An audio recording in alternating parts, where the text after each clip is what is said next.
Hey YouTube.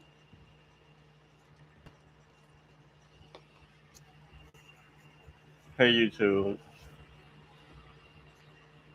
I'm back in with another live stream. And I'm not doing a cash for read session. I'm actually close to the end of March. And we know March is Women's Month. And I haven't been doing my Women's Month videos picking random women and reading their bios mostly because some of the books that I read are by a woman.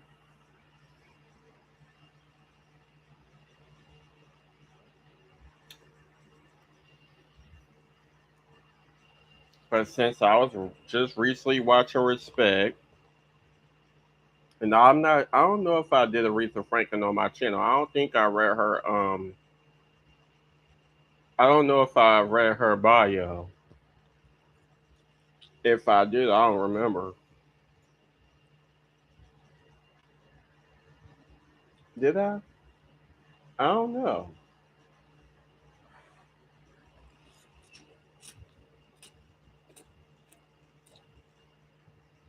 Well, I'm gonna try to get through it.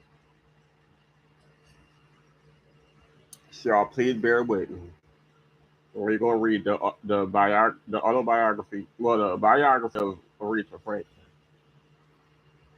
thanks to Wikipedia. Hmm.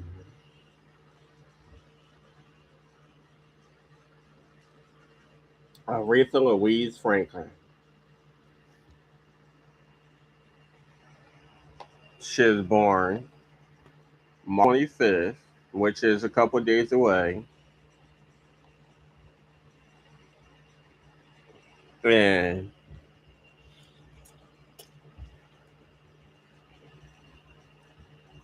she passed away August 16th. She was born March 25th, 1942, and she passed away August 16th, 2018.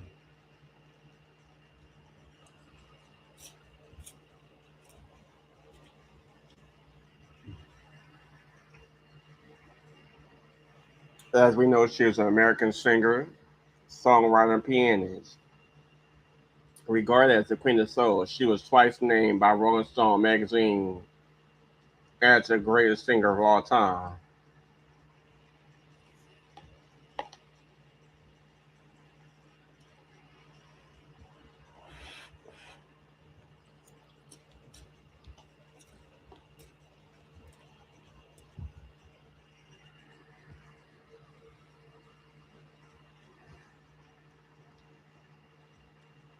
Oh, sorry. As a child, Franklin was noticed for her gospel singing at New Bethel Baptist Church in Detroit, Michigan, where her father, C.L. Franklin, was a minister. At the age of 18, she was signed as a recording artist for Columbia Records. While her career did not immediately flourish, Franklin found acclaim and commercial success once she signed with Atlantic Records in 1966. There she recorded significant hit albums such as I Never Loved a Man the Way That I Love You, Lady Soul, and Aretha Now in the 1960s, and Young, Gifted, and Black, Amazing Grace, and Sparkle in the 1970s before experiencing problems with the record company. Franklin left Atlantic in 1979 and signed with Arista Records, where her career was revived with the hit albums Jump to It, Who's Zooming Who, Aretha, and A Rose is Still a Rose. Like I said, y'all, please bear with me.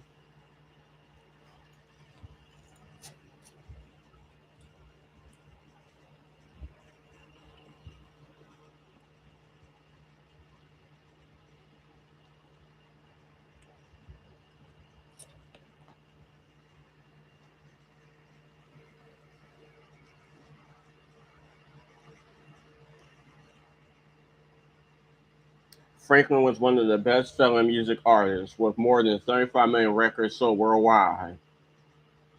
She charted 112 singles on the U.S. Billboard charts, including 73 Hot 100 entries, 17 top 10 pop singles, 96 R&B entries, and 20 number one R&B singles. With her rendition of "Respect," while her rendition of "Respect" has been referred to as her signature song, Franklin is known for other hits singles such as "You Make Me Feel Like a Natural Woman," "Chain of Full Stinks," "I Say a Little Prayer," "Rock Steady," "Daydreaming," "Freeway of Love," and "I Knew You Were Waiting for Me," a duet with George Michael, to name a few. She also made a feature appearance in the 1980 musical comedy film The Blues Brothers.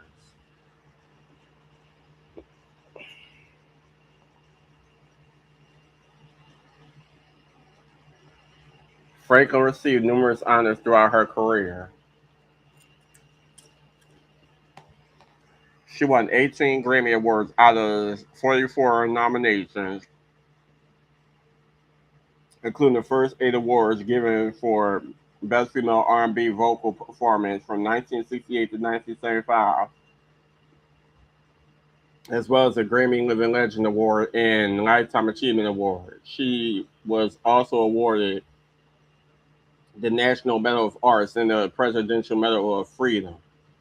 In 1987, she became the first female artist to be inducted into the into the Rock and Roll Hall of Fame. Her other inductions include the UK Music Hall of Fame in 2005, the Gospel Music Hall of Fame in 2012, and posthumously the National Women's Hall of Fame in 2020, and the Volunteer State Music Hall of Fame in 2026. In 2019, the Pulitzer Prize jury awarded her a posthumous special citation for her indelible contribution to American music and culture for more than 5 decades.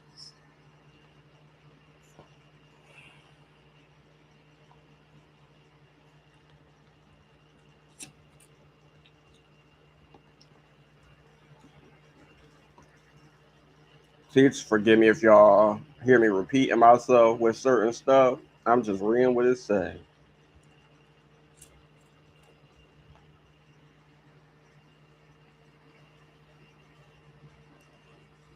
On the side, you see her name, Aretha Louise Franklin. There's a picture of her in 1968.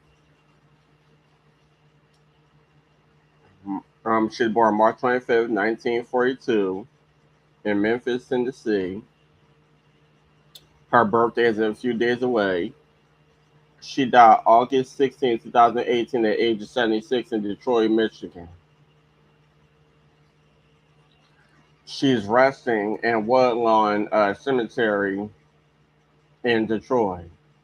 Singer, songwriter, pianist, civil rights activist, record producer. Her years active was 1954 to 2017. She is married to Ted White in 1961. They divorced in 1969.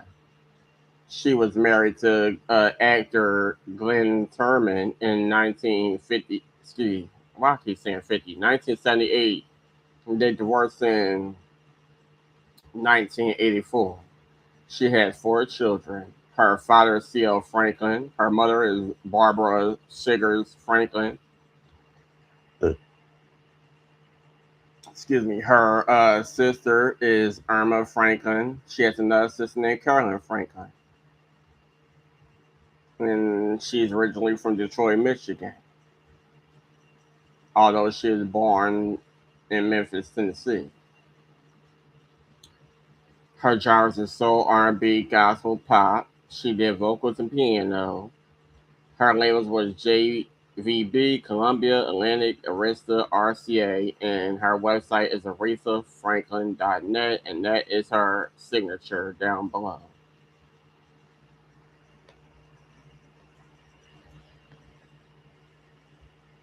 Now, please bear with me. I'm saying please bear with me because y'all see what I'm doing.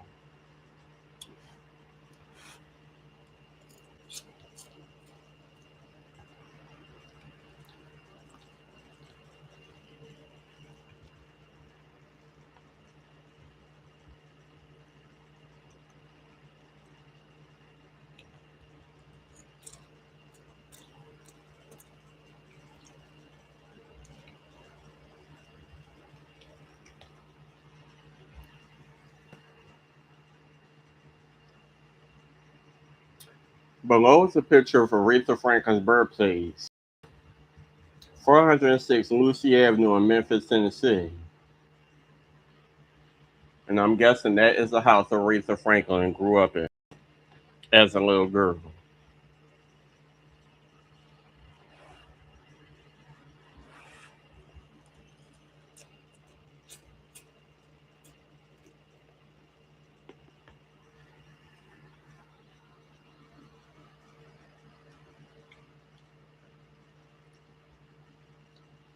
You already know her birthday. Once again, March 25th, 1942. She was born to Barbara Nay Siggers and Clarence Levon, also known as C.L. Franklin. She was delivered at her family's home located on 406 Lucy Avenue, Memphis, Tennessee. Her father was a Baptist minister and circuit preacher, originally from Shelby, Mississippi, while her mother was an accomplished piano player and vocalist. C.L. and Barbara had children from prior relationships in addition to the four children they had together. When Aretha was 2 years old, her family relocated to Buffalo, New York. By the time Aretha turned 5, C.L. Franklin had permanently relocated the family to Detroit, Michigan, where he took over the pastorship of the new Bethel Baptist Church.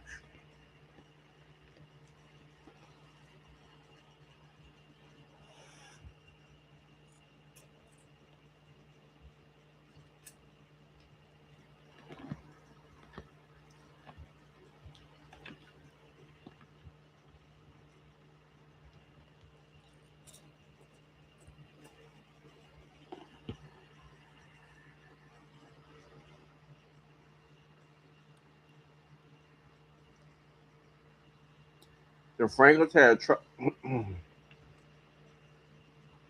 the Franklins had a troubled marriage because of C.L. Franklin's infidelities, and they separated in 1948.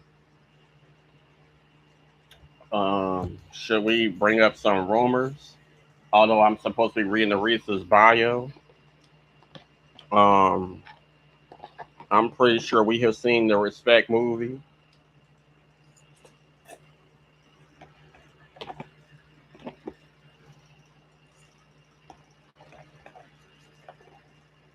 Most of you may have seen the Genius Aretha bio, whether you like Jennifer Hudson, who Aretha Franklin picked herself, or you like how Cynthia Erivo played Aretha Franklin.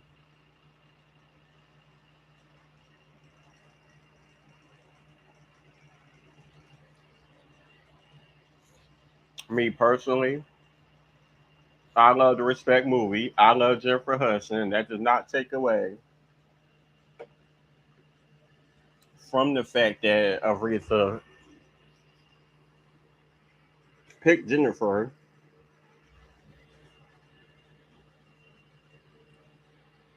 And I also think that Cynthia Erivo did a pretty good job. And although for most of the movie, I don't think she looked like Aretha Franklin, I think she tried her best and she looked nice. But I think around when they start to put the extra weight on her, I think she started to look like Aretha Franklin. And that's just, I think Jennifer did her thing. But then after Jennifer did what she did, they should let Jennifer Hudson do her thing. Jennifer Hudson movie left off when Aretha did the gospel album. Left it at that. Although Jennifer Hudson movie did show some other pictures of Aretha and mentioned that Aretha Franklin was no longer with us. If I think that maybe Cynthia Erivo, if they wanted to, they could have finished off where Respect left off. But they wanted to do a whole nother movie and then put it out around the same time Respect was coming out, which I did not understand. The same thing they did with the Emmett Till movie. I'm with the Emmett Till Women of the Movement series, and then y'all put out an Emmett Till movie. But that's a whole nother story. At the time, Barbara Franklin returned to Buffalo with Aretha's half brother, Vaughn.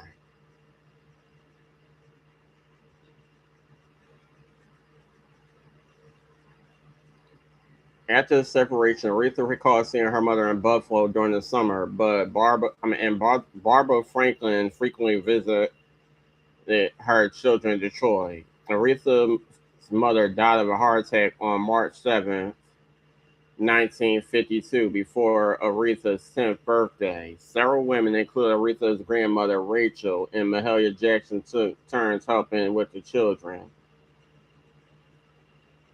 at the Franklin home. During this time, Aretha learned how to play piano by ear. She also attended public school in Detroit, going through her first year at Norton High School, but dropping out during her second year.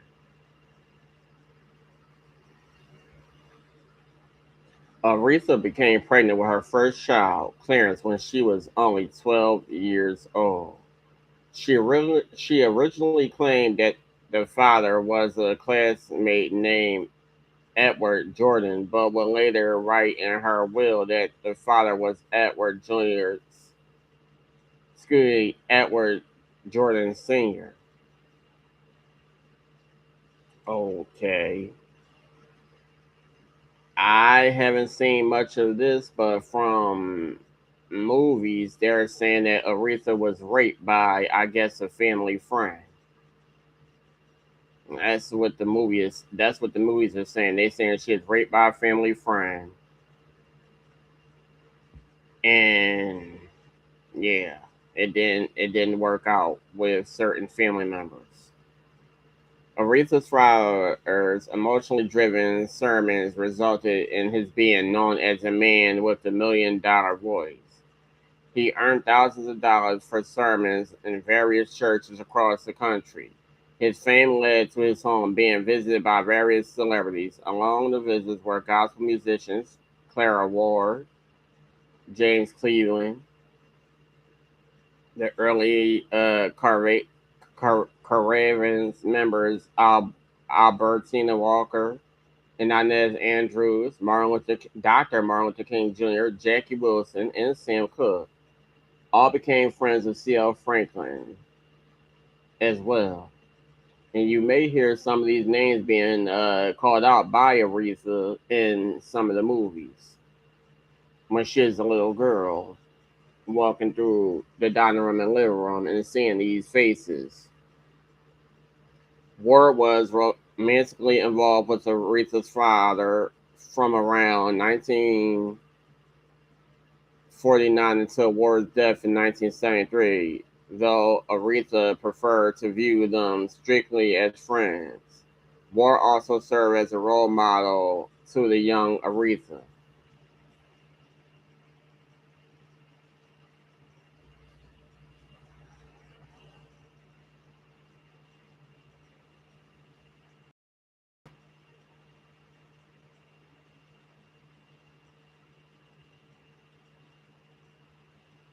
My bad, y'all. I just wanted to check.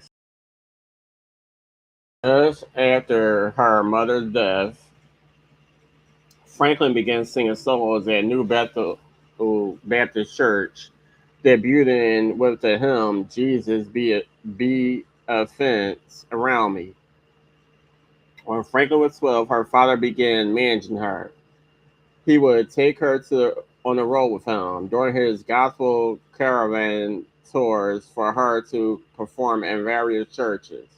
He also helped her sign her first recording deal with JVB Records. Franklin was featured on vocals and piano. In 1956, JVB released Franklin's first single, Never Grow Old, backed with You Grow Closer. Precious Lord Part 1, backed with Precious Lord Part 2, followed in 1959. These four tracks, with the addition of There Is a Fountain Filled with Blood, were released on side 1 of the 1956 album Spirituals. This was reissued by Battle Records in 1962 under the same title. In 1965, Checker Records released Songs of Faith, featuring the five tracks from the 1956 Spirituals album, with the addition of four previously unreleased recordings. Aretha was only 14 when Songs of Faith was recorded.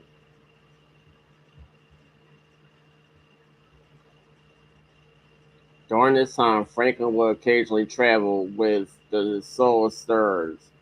As a young gospel singer, Franklin spent summers on the gospel circuit in Chicago and stayed with Mavis Staples' family. According to music producer Quincy Jones, while Franklin was still young, Dinah Watson let him know that Aretha was the next one. Franklin and her mother traveled to California, and her father traveled to California, where she met singer Sam Cooke.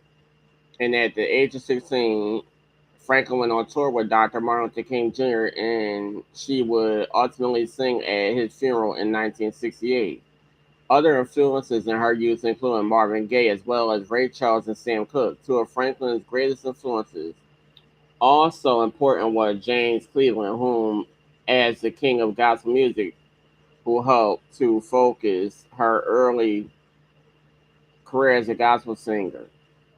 Cleveland had been recruited by her father as a pianist for the Southern California Community Choir. There we have a picture, a billboard ad for Franklin debut. Today I Sing the Blues in November 21st, 1960.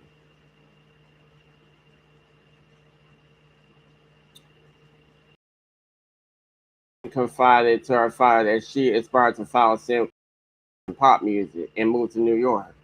Served as her manager, Shel Franklin agreed to the move and helped to produce a two-song demo that brought to the attention of Columbia Records, who agreed to sign her in 1960 as a 5% artist. During this period, Franklin would be coached by choreographer Charlie Atkins to prepare for her pop performances. Before signing with Columbia, Sam Cooke persuaded Franklin's father to sign her with his label, RCA Victor, but she had already decided to go with Columbia. Berry Gordy had also asked Franklin and her elder sister Irma to sign with his Tamla label, but C.L. Franklin turned Gordy down as he felt Tamla was not yet an established label. Franklin's first Columbia single, Say I Seen the Blues, was issued in September 1960 and later reached the top 10 of the Hot R&B Singles Chart. In January 1961, Columbia issued Franklin's first album, Aretha, with the Ray Bryant combo. The album featured her first single to chart, the Billboard Hot 100, Won't Be Long, which also peaked at number 7 on the R&B chart.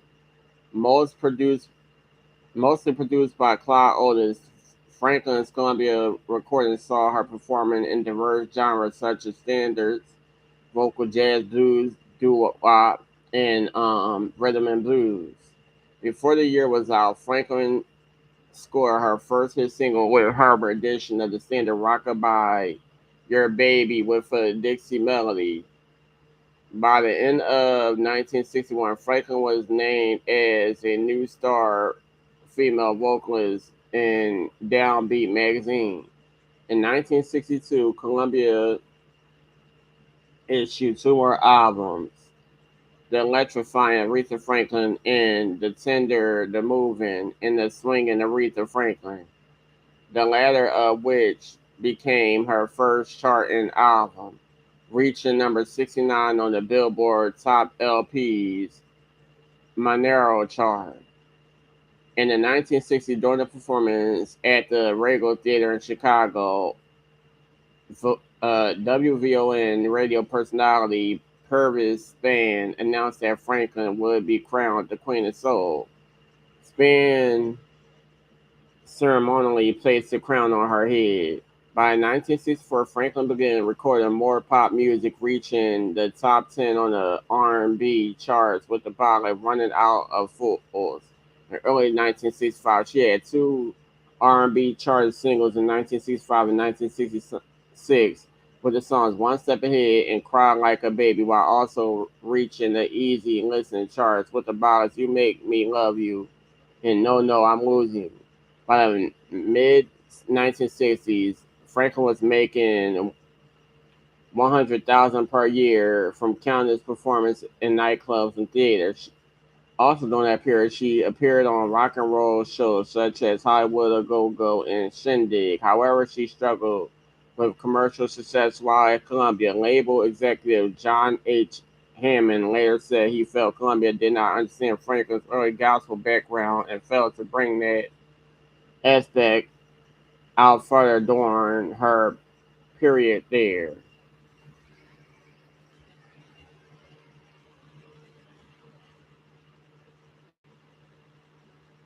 There's Franklin in 1967.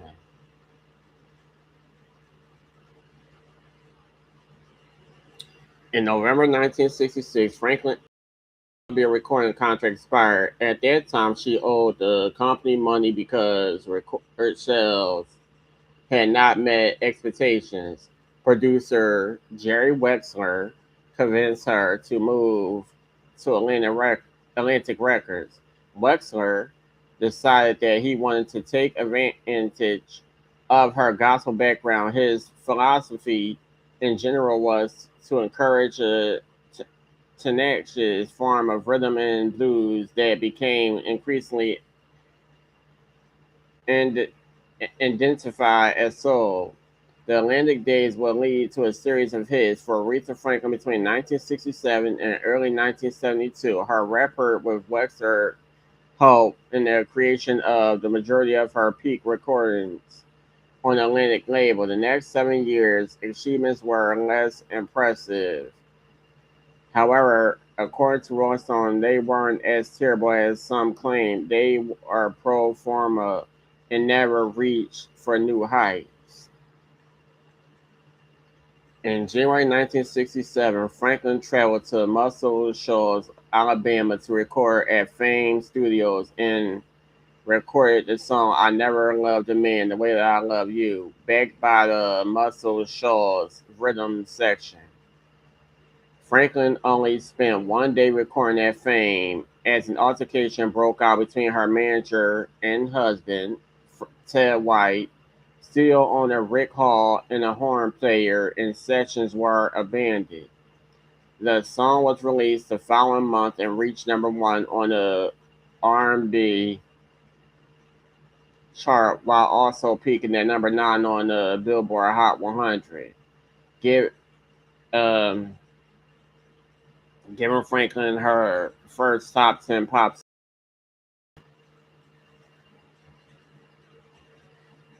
Uh, I'll click on that later to talk about who in the hell Ted White was supposed to be.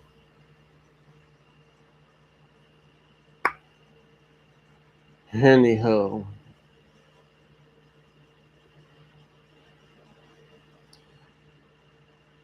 the song's B-side, Do Right Woman, Do Right Man, reached the R&B top 40, peaking at number 37. Respect was Otis Redding's song, but Aretha modified it with the supercharged interlude featuring the emphatic spelling out of the song's title. Her frenetic version was released in April and reached number one on both the R&B and pop charts. Respect became her signature song and was later hailed as a civil rights and feminist anthem. Upon hearing her version, Otis Redding said admiringly, "That little girl done took my song away from me." Franklin's debut Atlantic album, "I Never Loved a Man the Way That I Love You," also became commercially successful, later going gold. According to National Geographic, this recording would catapult Franklin to fame. Franklin scored two additional top 10 singles in 1967, Baby I Love You and You Make Me Feel Like a Natural Woman.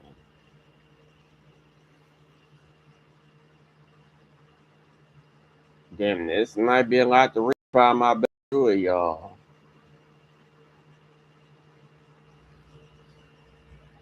Working with Wexler and Atlantic, Franklin had been the most successful singer in the nation by 1968.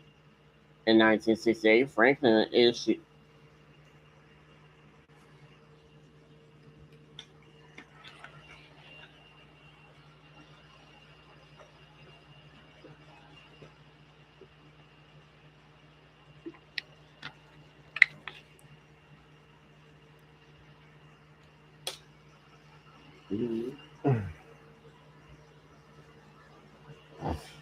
In 1968, Franklin issued a top-selling album, Lady Soul and Aretha Now, which included some of her most popular hit singles, including Chain of Fools, Ain't No Way, Think, and Now Say a Little Prayer. That February, Franklin earned the first two of her Grammys, including a debut category for Best Female R&B Vocal Performance. On February 16, Franklin was honored with a day named for her and was greeted by a longtime friend, Martin Luther King Jr., who gave her the SCLC Drum Beat Award for musicians less than 2 months before his death. Franklin toured outside the U.S. for the first time in late April, May 1968, including an appearance at the Concert Jabal, Amsterdam, where she played to a near hysterical audience who covered the stage with flower petals. I remember that from the movie. She performed two concerts in London and at the Finsbury Park Astoria in a Hammersmith Odeon on May 11th and 12th. In June 1968, she appeared on the cover of Time magazine in a portrait illustration by Boris Chilipin. We all know about that Time magazine. Yeah, the one that speaks out about Aretha Franklin being abused in the hotel lobby. Hmm. I haven't read it, but I can only imagine. In March 1969, Franklin was unanimously voted winner of Academy du Jazz R&B for Prix Otis Redding for her albums Lady Soul, Aretha Now, and Aretha in Paris. That year, Franklin was the subject of a criminal impersonation scheme. The fuck? Another woman performed at several Florida venues under the name Aretha Franklin. Suspicion was drawn when the fake Franklin charged only a fraction of the expected rate to perform. Franklin's lawyers contacted Florida authorities and uncovered a coercive scheme in which the singer Vicki Jones had been threatened with violence and constrained to impersonating her idol, whom she resembled closely both in voice and looks. I'm gonna have to see who this bitch is. After being cleared of wrongdoing, Jones subsequently enjoyed a brief career of her own, during which she was herself the subject of an impersonation. Who is this Vicky bitch? And why didn't neither movie speak on this Vicky bitch?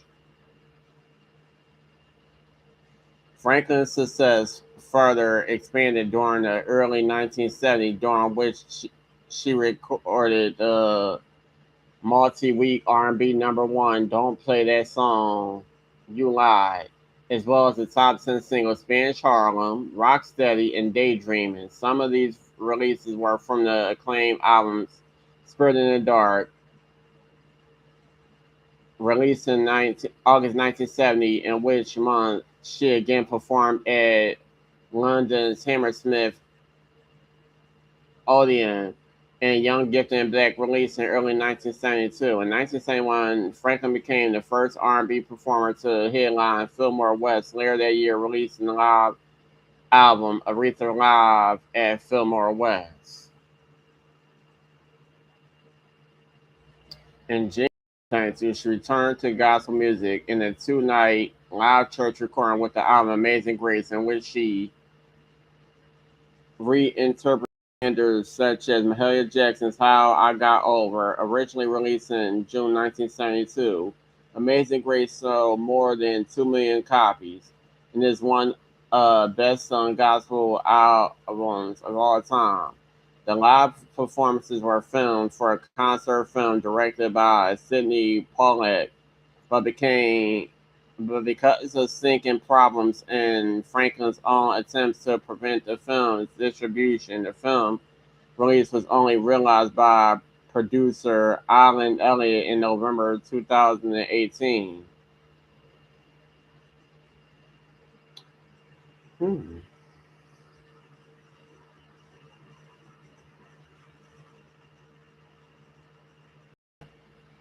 Franklin's career began to experience problems while recording the album "Hey Now Hey," which featured production from Quincy Jones. Despite the success of the single "Angel," the album bombed upon its release in 1973. Franklin continued having R&B success with songs such as "Until You Come Back to Me" and "I'm in Love," but by 1975, her albums and songs were no longer top sellers. After Jerry Wexler left Atlantic or Warner Bros. Records in 1976, Franklin worked on the soundtrack to the film Sparkle with Curtis Mayfield. The album yielded Franklin's final top 40 pop hit of the decade, "Something He Can Feel," which also peaked at number one on the R&B chart. Franklin followed albums for Atlantic, including "Sweet Patch" in 1977, "Almighty Fire" in 1978, and La Diva in 1979, bombed on the charts. And in 1979, Franklin left the company. In November 7, 1979, she guested the Mike Douglas show with her yellow costume from the La Diva album and sang "Ladies Only," "What If I Should Ever Need You," and "Yesterday" by the Beatles.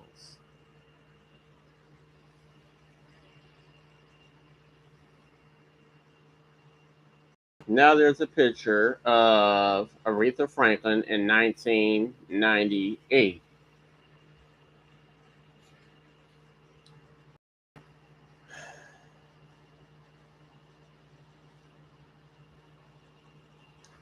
In 1980, after leaving Atlantic Records, Franklin signed with Clive Davis' Arista Records. Davis was bejeweled and had the golden touch, according to Rolling Stone. If anybody could rejuvenate Franklin's puzzling, puzzlingly stuck career with Davis. Franklin participated in the musical comedy film The Blues Brothers in a cameo guest role as a soulful restaurant proprietor and wife of Mac Guitar Murphy. In November of that year, Franklin participated in a royal rarity performance at the London Palladium in front of Queen Elizabeth, the Queen Mother, directed by Louis Benjamin in celebration of 50 years of entertainment.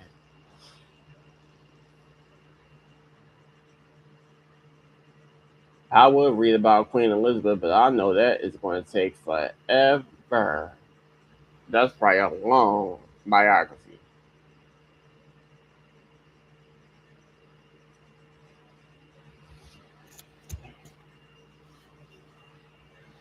Franklin's first Aretha release, Aretha, was released in 1980 and produced the top three R&B hit single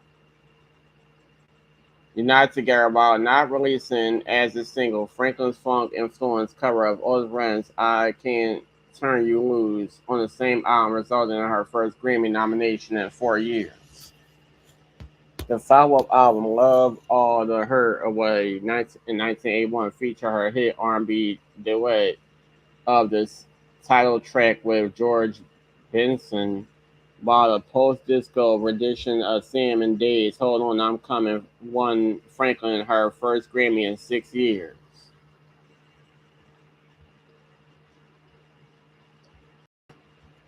For the next Arista release, Cloud Days hired rising soul singer Luther Vandross to produce, resulting in "Jump to It" too. Producing her first top 40 single on the Billboard Hot 100 since "Something He Could Feel" with the danceable title track. The album would become her first since the Sparkle soundtrack 7 years earlier to receive a gold certification from the RIAA. When her immediate Vandross hymn followed, when hold on, excuse me. When her immediate Vandross hymn follow-up, "Get It Right" in 1983, failed to perform successfully despite the title track becoming a number one hit R&B single, Arista hired a young Narada Michael Walden to produce the album "Who Is Zooming Who."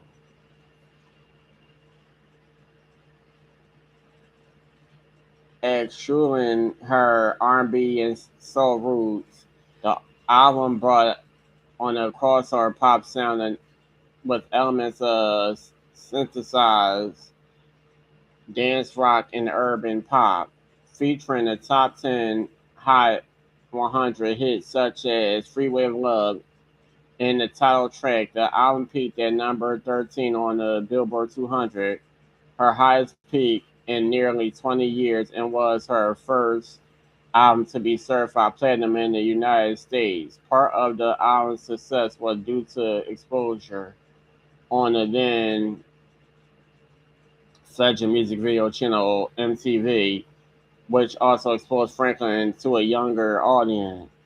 Franklin also achieved a top 20 hit with the duet "Sisters Are Doing It For Themselves" with a new wave band, the Eurythmics.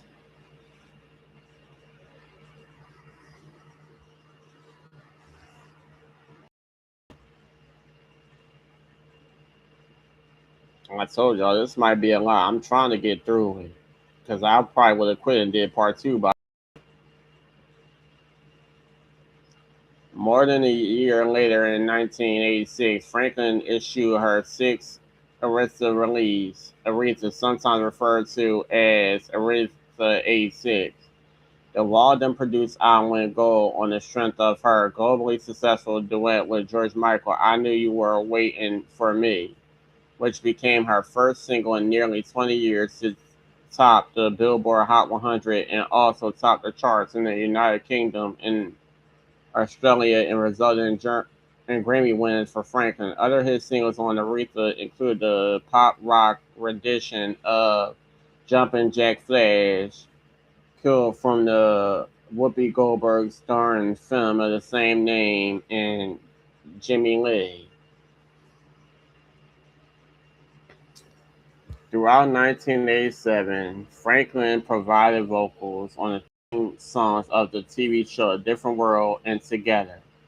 Also in 1987, the artist performed "America the Beautiful" at WrestleMania 3. One source states that today her WrestleMania 3 performance might be the most memorable of the event openers by many artists. That same year, Franklin released her second full-length gospel album, "One Lord, One Faith, One Baptism," which was recorded at her late father's New Bethel Church. In 1988, Franklin never again had huge hits, according to Rolling Stone. In 1989, Franklin reunited with Narada Michael Walden for the album "Through the Storm," Despite the appearances of Elton John and failed label mate and honorary niece Whitney Houston, the album sold poorly and did her 19 as did her 1991 follow What You See Is What You Sweat. Both albums attempted to bring Franklin to the New Jack Swing era, but more critical failures as well. In 1995, Franklin portrayed I Am on the Apollo Theater revival of The Wiz. That year, Franklin contributed to the soundtrack of Win the XL after being handpicked by Whitney Houston to perform the ballad It Hurts Like Hell, which reached the Billboard R&B charts. There's a picture of Aretha Franklin performing in 2007 at the Nokia Theater in Dallas, Texas. 3 years after that, Franklin released the album "The Rose Is Still Red," which produced her final top 40 single with the title track, with both the album and single earning gold certifications. That same year, Franklin received global praise after her 1998 Grammy Award performances. She had initially been asked to perform in honor of the 1980 film The Blues Brothers, in which she appeared with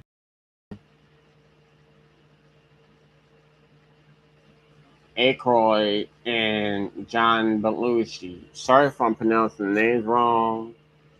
That evening, after the show had already begun, another performer, opera tenor Luciano Per- Paro- Parvo- Pavaroli. I'm sorry if I'm pronouncing his name wrong. This guy right here became too ill to perform the aria Nessun Dorma as planned. The show's producers, desperate to fill the time slot, approached Franklin with her dilemma. Excuse me, with their dilemma. She was a friend of Paroli and had sung the aria 2 nights prior at the National Music Cares event. She asked to hear Paroli's rehearsal recording, and after listening, agreed that she could sing it in the tenor range that the orchestra was prepared to play in. More than 1 billion people worldwide saw the performance, and she received an immediate standing ovation. As she should. She did a great job.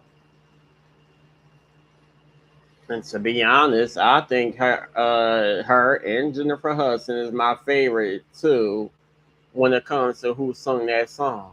I don't know if I've seen anybody else that I like doing the cover of that song. But yeah, um, Jennifer Hudson sung it at several events, and so did Aretha Franklin. Crazy, right? She would go on to record a selection and perform it live several more times in the years to come. The last time she sang the aria live was for Pope Francis at the wedding of families in Philadelphia in September 2015. Damn, I wish I was there. A small boy was so touched by her performance that he came onto the stage and embraced her while Franklin was still singing.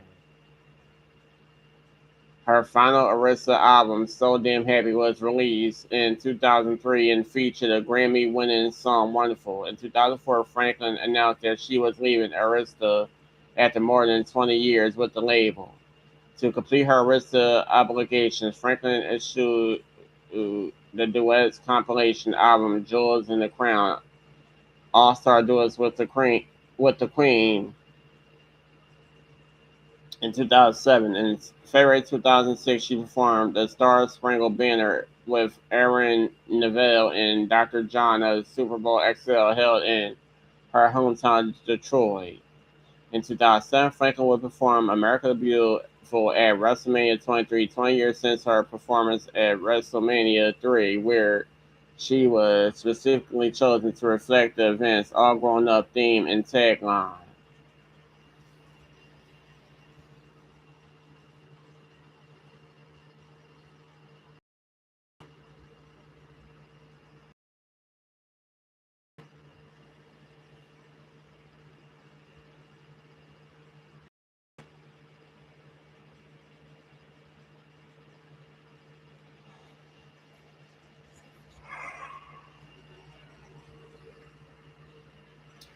In 2008, Franklin issued a holiday album, This Christmas, Aretha, on DMI Records. On February 8, 2008, Franklin was honored as the Music Cares Person of the Year and performed Never Gonna Break My Faith, which had won her a Grammy for Best Gospel Performance. The year before, 12 years later, an unheard performance of Never Gonna Break My Faith was released in June 2020 to commemorate Juneteenth with a new video visualizing the American human rights movement. This caused the song to enter the Billboard Gospel charts at number one, giving Franklin the distinction of having had a number one record in every decade since the 1960s. On November 18, 2008, she performed Respect in Chain of Fools at Dancing with the Stars. There's a picture of Aretha Franklin performing at the East Room at the White House in 2015. On January 20th, 2009, Franklin made international headlines for performing My Country 'Tis of Thee at President Barack Obama's inaugural ceremony, with her church had becoming a popular a popular topic online. I think we seen that at school. Yeah, I think we seen that at school. So yeah, that's when I grew my hair out, like around 2008, 2009. I remember seeing that at school. I think I either seen it at school or I seen it coming home from school. In 2010, Franklin accepted an honorary degree from Yale University. In 2011, under her own label, Aretha's Records, she issued the album Aretha, A Woman Falling Out of Love.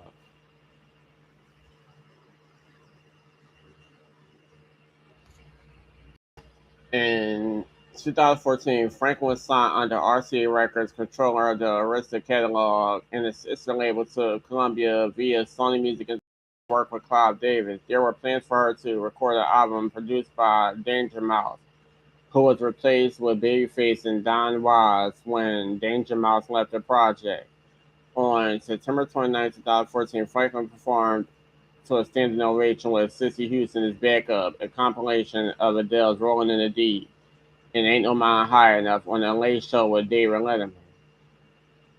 Franklin's cover of Rolling in the Deep was featured among nine other songs in her first RCA release. Aretha Franklin Sings The Great Diva Classics, released in October 2014. In doing so, she became the first woman to have 100 songs on Billboard's Hot 100 R&B Songs chart, with the success of her cover of Adele's Rolling in the Deep, which debuted at number 47 on the chart.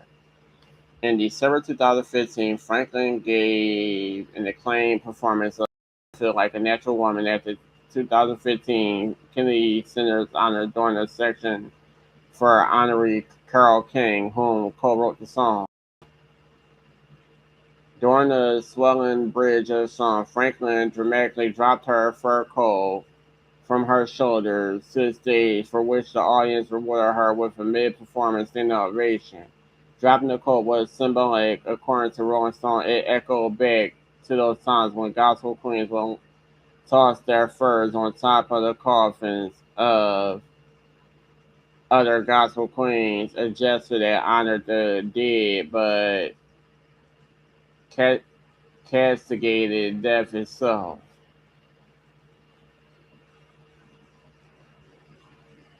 She returned to Detroit, Ford Field on Thanksgiving Day 2016 and once again performed the national anthem before the game between the Minnesota Vikings and Detroit Lions. Seated behind the piano, wearing a black fur coat and lion stocking cap, Franklin gave a rendition of the Star Spangled Banner that lasts more than 4 minutes and featured a host of improvisations. Franklin released the album A Brand New Me in November 2017 with the Royal Philharmonic Orchestra which uses archived recordings from Franklin. Franklin canceled some concerts in 2017 for health reasons. Nevertheless, she was still garnering highly favorable reviews for her skill and showmanship. At the Ravinia Festival on September 3rd, 2017, she gave her last full concert. Franklin's final public performance was at the Cathedral of St. John the Divine in New York City during Elton John's 25th anniversary gala for the Elton John AIDS Foundation on November 7, 2017. There's a picture of Aretha Franklin waiting to perform at the White House in 2015.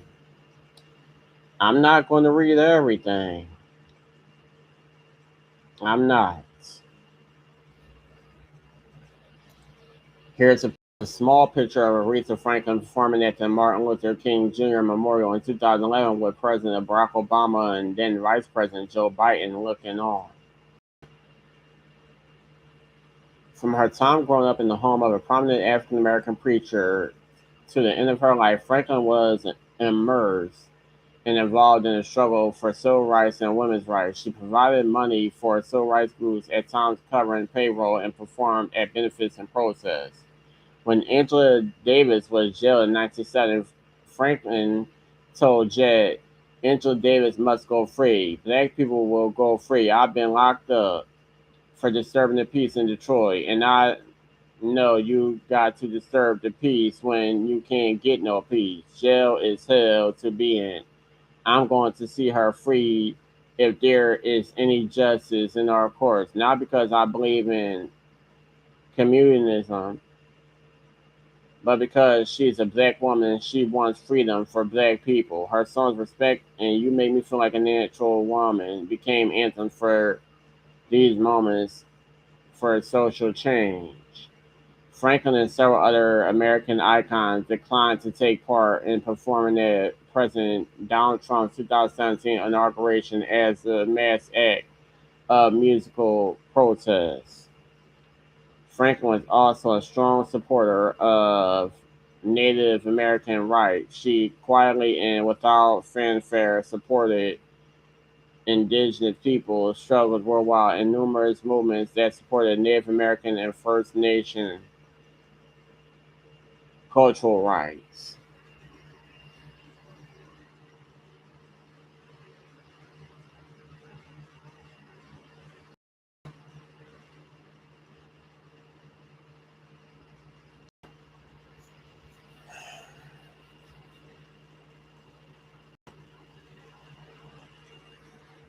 I'm gonna take a little break. Let me get myself together.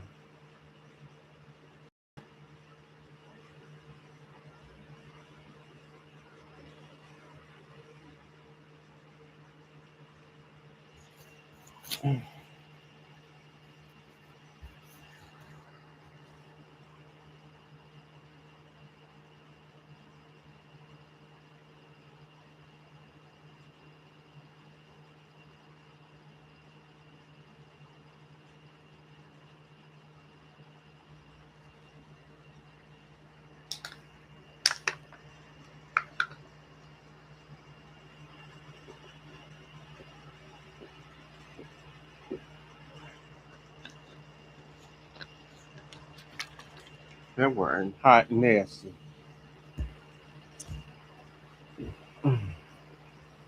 Franklin moved to New York City from Detroit in the 1960s, where she lived until relocated to Los Angeles in the mid 1970s. She eventually settled in the Los Angeles neighborhood of Encino, where she lived until 1982. She then returned to the Detroit suburb of Bloomfield Hills to be close to her ailing father and siblings. Franklin maintained a residence there until her death. Following an incident in 1984, she cited a fear of flying that prevented her from traveling overseas. She performed only in North America afterwards. Franklin was Baptist. Franklin was the mother of four sons. She first became pregnant at the age of 12 and gave birth to her first named Clarence after her father on January 20th, 1955. In one of her handwritten letters in 2019, Franklin revealed that the father was Edward Jordan. On August 31st, 1957, at the age of 15, Franklin had a second child fathered by Jordan, named Edward Deron Franklin, after his father. Franklin did not like to discuss her early pregnancies with interviewers. Both children took her family name. While Franklin was pursuing a singing career and hanging out with friends, her grandmother Rachel and sister Irma took turns raising her children. Franklin would visit them often. Her third child, Ted White Jr., was born to Franklin and her husband, Theodore Ted White, in February 1964 and is known professionally as Teddy Richards. He provided guitar backing for his mother's band during live concerts. Her youngest son, Chekhov Cunningham, was born on April 1970 and is a child of her road manager, Ken Cunningham. Sorry if I said some names wrong. I apologize. Because I do like to, I do at times mess up names and stuff. Frank was married twice. Her first husband was Ted White, whom she married in 1961 and 18. Let's see who Ted White is.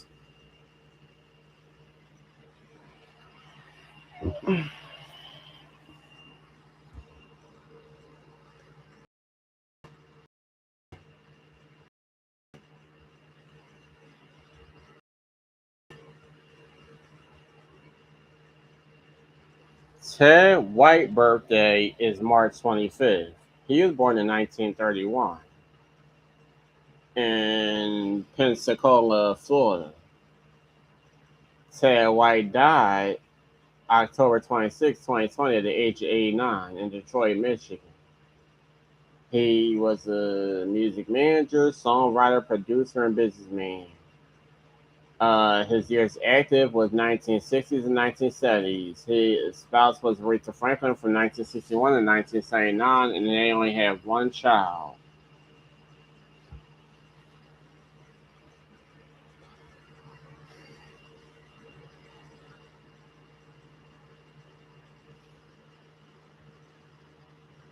I'm trying to get through this fast because I want to finish reading Franklin.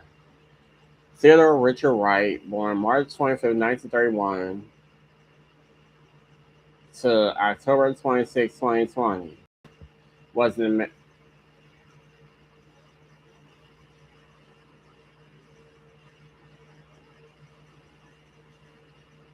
well, damn. Was an American businessman, songwriter, music manager, and producer from Detroit, Michigan. White was a manager and first husband of soul singer Aretha Franklin. As a songwriter, Wright wrote or co-wrote songs for Franklin, including "I Wonder Where You Are Tonight," "Lee Cross," "Dr. Feelgood," and "Think." He was born in Pensacola, Florida, on 25th, 1931. He was described in 1968 as a dabbler in Detroit real estate and wheeler dealer. What the hell?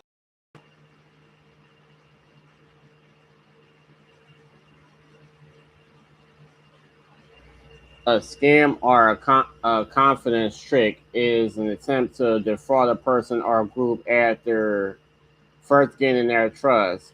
Confidence tricks exploit victims using a combination of the victim's credulity, naivety, compassion, vanity, confidence, irresponsibility, and greed. Researchers have defined confidence tricks at. Well, I'm about to read all of that. I'm pretty sure the movie lets you know what a damn wheeler dealer is. He owned a chain of jukeboxes. White described himself as a sandlot promoter before he took over managing the career of singer Aretha Franklin in 1961.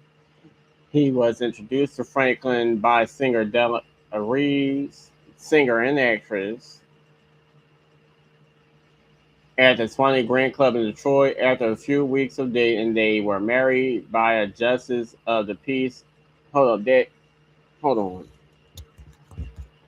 After a few weeks of dating, they were married by a justice of the peace while touring in Ohio in 1961 when Franklin was 19 and White was 30.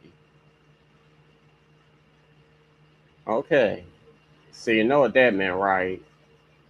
Franklin's father, C.L. Franklin, opposed the union.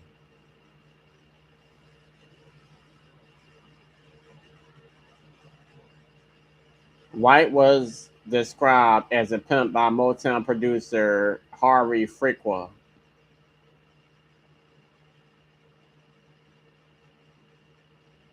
In 1964, White formed the record labels Don Rock and produced a single Talking About My People, Don't Ever Leave Me by Tony and Tyrone. That year, Franklin recorded Lee Cross, written by White, but it was released as a single by singer Walter Jackson instead.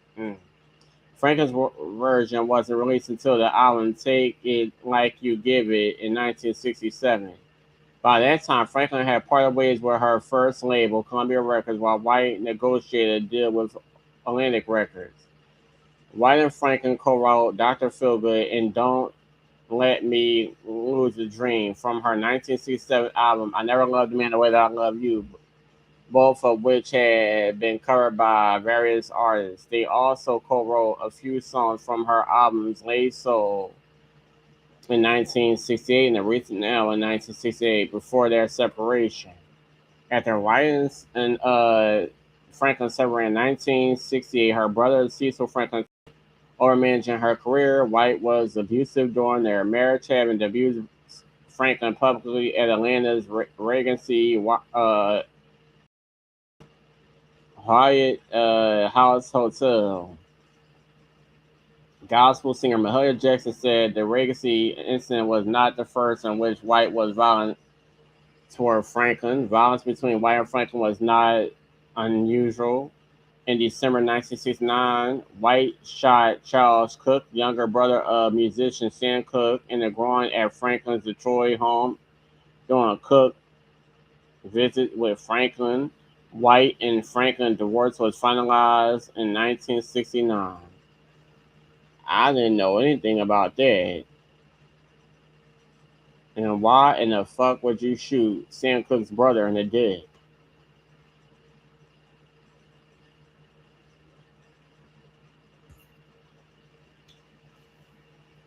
They had one son, Ted Teddy White Jr., born on February 1964. After the divorce, Teddy was raised by his father's family in Oak Park, Michigan. He spent holidays and weekends with his mother in Detroit. He played guitar with his mother before becoming a singer-songwriter under the name Teddy Richards. White died on October 26, 2020 in Detroit, Michigan at age 89. White was portrayed by Michael Barrett in the third season of the anthology series Genius and by Marlon Wayans in the 2021 Aretha Franklin biopic Respect.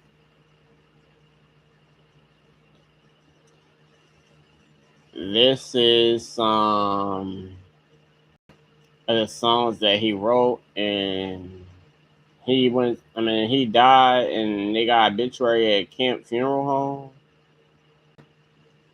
I'm guessing this is supposed to be a picture of Ted White.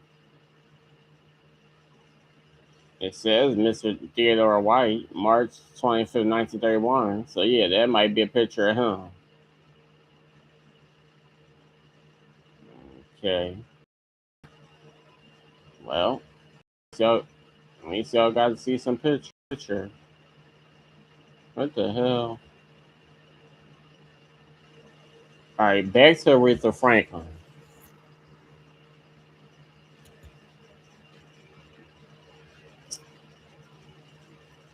So yeah,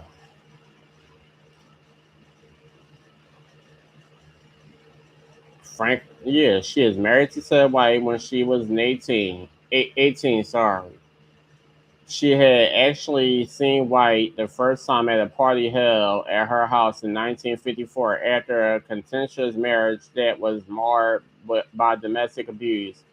Franklin separated from White in 1968 and divorced him in 1969.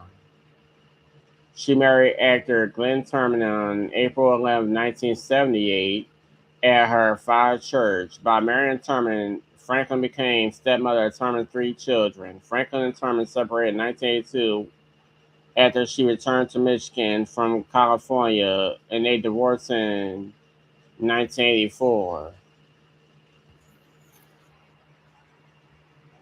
Franklin's sisters, Irma and Carolyn, were professional musicians and spent years performing background vocals on Franklin's recordings. Following Franklin's divorce from Ted White, her brother Cecil became her manager and maintained that position until his death from lung cancer on December 26, 1989.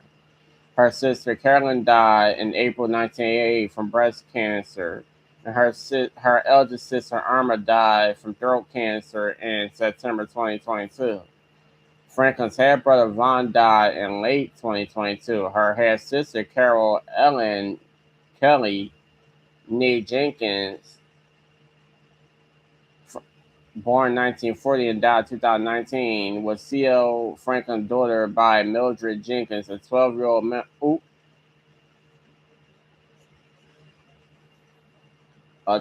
member of the New Salem Baptist Church in Memphis, where C.L. was pastor. Franklin's father, an idol described as unorthodox on every level, knowingly preyed on his preteen congregants.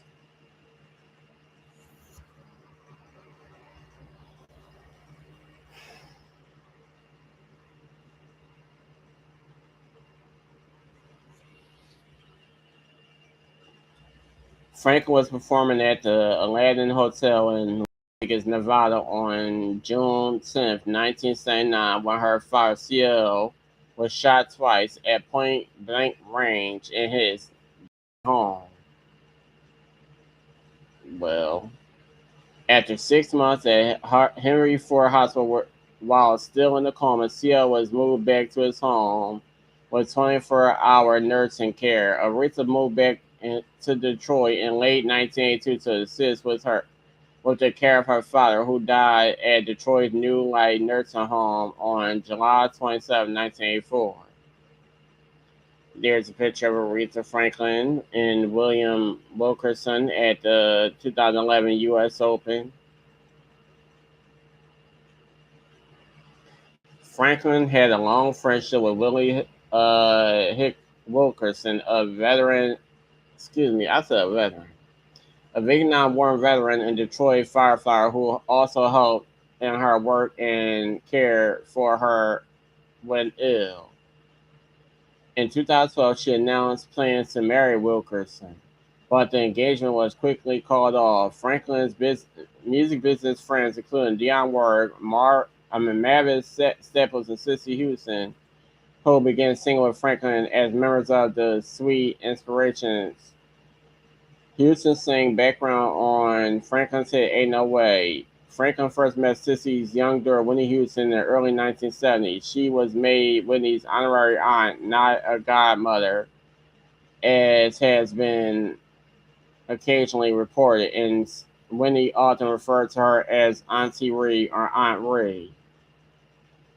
Franklin had to cancel plans to perform at Whitney Houston's memorial service on February 18, 2012, because of a leg spasm. Franklin was a registered Democrat, while her estate had been estimated at $80 million, according to the New York Times. At her death, it was valued at $18 million.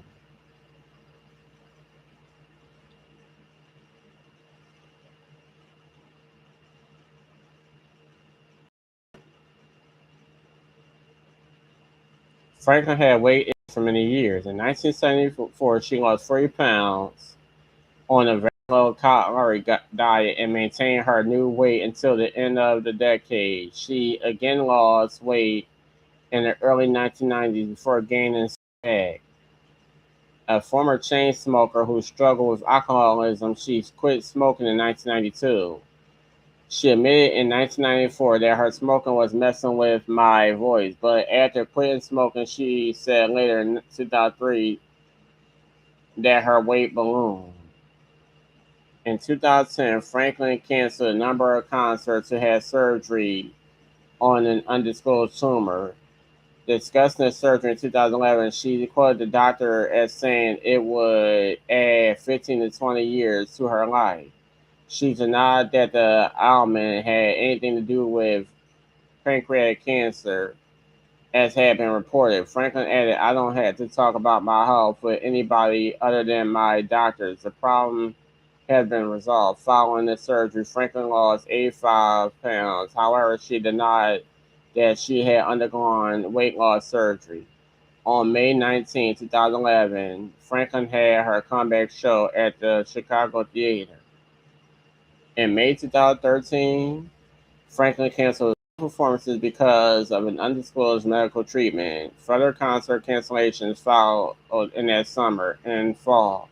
During a phone interview in late August 2013, Franklin had a miraculous recovery from her undisclosed illness, but had to cancel shows and appearances until her was at 100%, estimating she was about 85% healed. Franklin later returned to live performing, including a 2013 Christmas concert at Detroit's Motor City Casino Hotel. She launched a multi-city tour in mid-2014, starting with a performance on June 14th in New York at Radio City Music Hall. In February 2017, Franklin announced in an interview with local Detroit television anchor Avery Casimir that 2017 will be her final year touring. However, she scheduled some 2018 concert dates before canceling them based on her physician's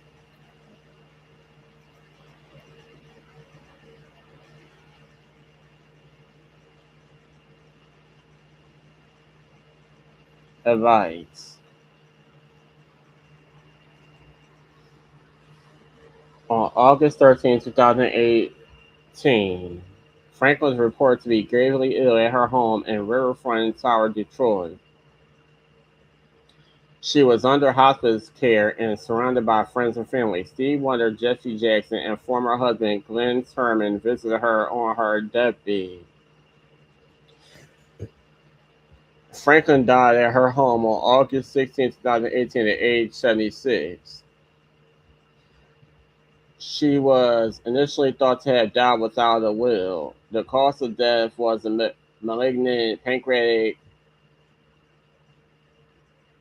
neuro, neuroendocrine tumor, also known as PNET, which is distinct from the most common form of pancreatic cancer. Numerous celebrities in the entertainment industry and politicians paid tribute to Franklin, including former U.S. President Barack Obama, who said she helped define the American experience. Civil rights activist and minister Al Sharpton called her a civil rights and humanitarian icon.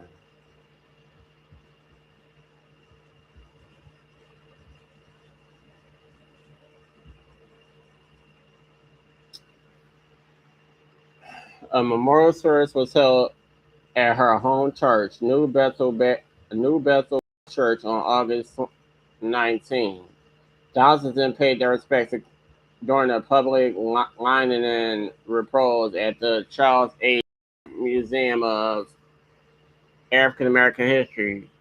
The August 31st homegoing service held at Greater Grace Temple in Detroit included multiple tributes by celebrities, politicians, friends, and family members, was streamed by some news agencies such as Fox News, CNN, The World Network, BT, and MSNBC.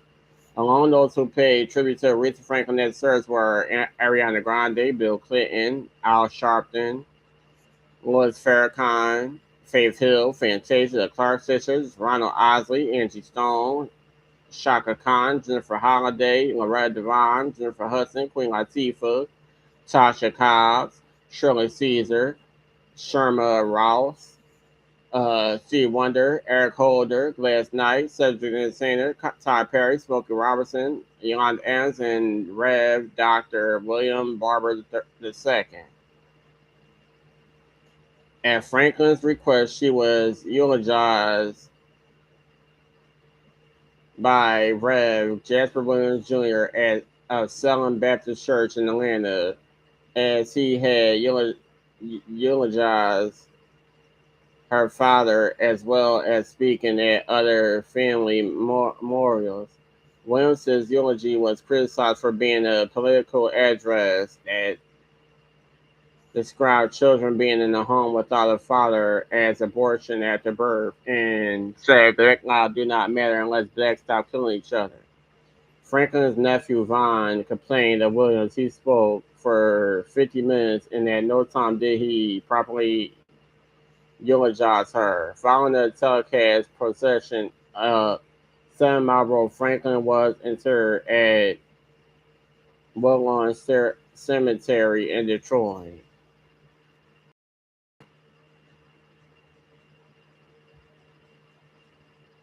They just talk about honorary degrees, legacy and honors, tributes.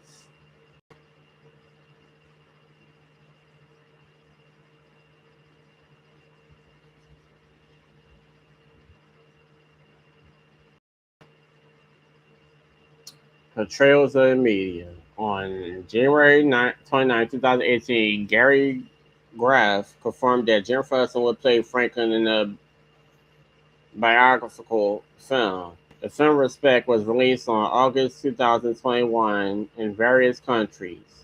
On February 10, 2019, it was announced that the subject of a third season of the American National Geographic anthology television series James would be a Franklin in the first ever definitive scripted miniseries of the life and universally acclaimed Queen of Soul. The season starring Cynthia Erivo as Franklin was aired in March 2021. However, Franklin's family denounced the series, claiming to be uninvolved with the production process despite the production team stating that the series had been endorsed by the Franklin estate.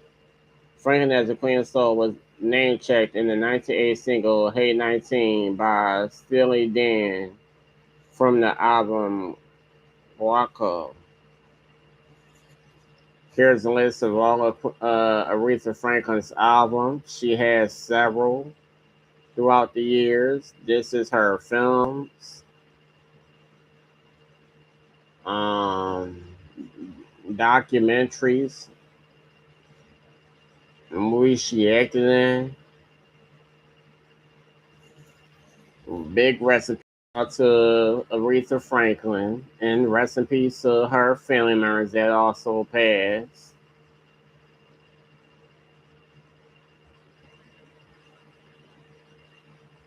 I'll get back to you on the next video.